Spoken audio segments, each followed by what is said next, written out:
विधानसभा अध्यक्ष कुलदीप सिंह पठानिया ने कला केंद्र में दीप प्रज्वलित कर राष्ट्रीय स्तरीय होली उत्सव की चौथी एवं अंतिम सांस्कृतिक संध्या का शुभारंभ किया।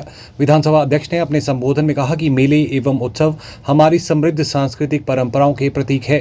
हिमाचल प्रदेश अपनी लोक संस्कृति, परंपराओं और मेलों के लिए देश ही नहीं बल्कि विश्व भर में विशेष पहचान रखता है।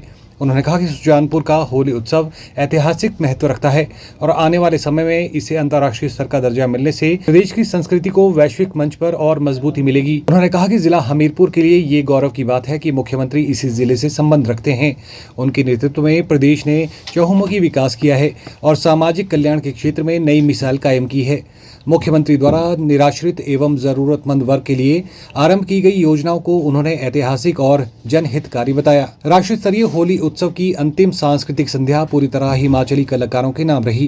कार्यक्रम के मुख्य आकर्षण प्रसिद्ध पहाड़ी गायक कुलदीप शर्मा रहे, जिन्होंने हिमाचली पारंपरिक नाट्यों की शानदार प्रस्तुति देकर दर्शकों को झूमने पर मजबूर कर दिया। उनकी प्रस्तुति पर पंडाल में मौजूद लोग तालियों और उत्साह से झूम उठे। हिमाचल प्रदेश के ही लोकप्रिय गायक कुमार साहिल ने हिंदी, पंजाबी और पहाड़ी गीतों की प्रस्तुति देकर वातावरण को उत्सवमय बना दिया। इसके अतिरिक्त गौरव कौंडल, काकूराम ठाकुर और अन्य स्थानीय कलाकारों ने भी अपनी रंगारंग प्रस्तुतियों से समा बांध दिया। होली के इस समापन समारोह में आपको विनियोग से बहुत बहुत शुभकामनाएं और बधाई। होली प्यार, स्नेह, सद्भावना का त्योहार है, जिसको राज्य स्तर पर हम यहाँ सुजानपुर की इस वीर भूमि में हम मनाते हैं और अगले वर्ष ये अंतर्राष्ट्रीय होली उत्सव होगा। यहीं से, इसी जिले से मुख्यमंत्री भी आते हैं। हिमाचल प्रदेश देवभूमि के नाम से भी जाना जाता है और वीर भूमि के नाम से भी जाना जाता है।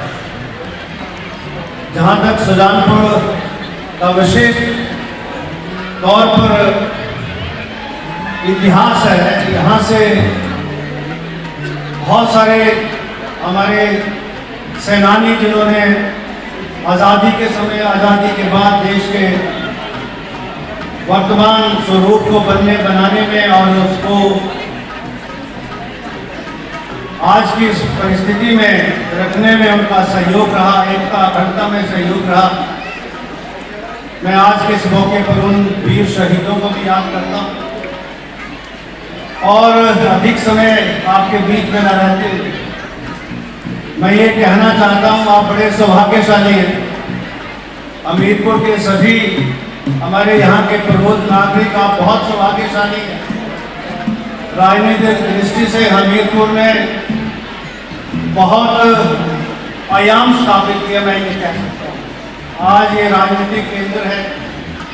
आज हिमाचल प्रदेश के नेतृत्व के रूप में माननीय ठाकुर सुखविंदर सिंह सुक्खू जी नेतृत्व कर रहे हैं पिछले 3 वर्षों से, और कठिन परिस्थितियों के बावजूद हिमाचल प्रदेश में किसी भी प्रकार की कोई कमी न रहे, उस प्रकार की योजनाओं को ला रहे।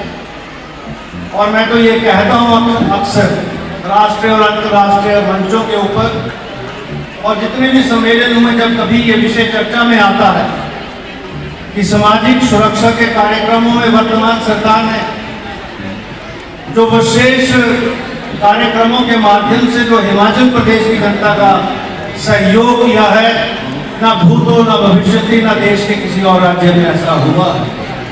चाहे वो निराश्रित की बात हो, चाहे उन 6000 बच्चों को माता पिता का रूप देने की बात हो, हर दृष्टि से हिमाचल प्रदेश अपने आप में आगे बढ़ा है। और यहाँ से हमारे जो स्थानीय विधायक हैं, अभी बने हुए में कोई ज़्यादा समय नहीं हुआ, 1 साल का कम समय में मैं देखता रहता हूँ विधानसभा में यहाँ के स्थानीय स्तर की जितनी भी समस्याएं हैं उनका समय समय पर उल्लेख करते हैं, उनका समाधान करवाने का प्रयास करते हैं। माननीय मुख्यमंत्री जी का आशीर्वाद इनके साथ है और मेरे ख्याल में जो वर्षों तक लंबित समस्याएं थी उनका समाधान कैप्टन साहब ने करवाया, मैं आपको बधाई देना चाहूँगा और आपको भी जो है मैं शुभकामनाएं देना चाहूँगा। Bureau report, channel 9, Hamirpur.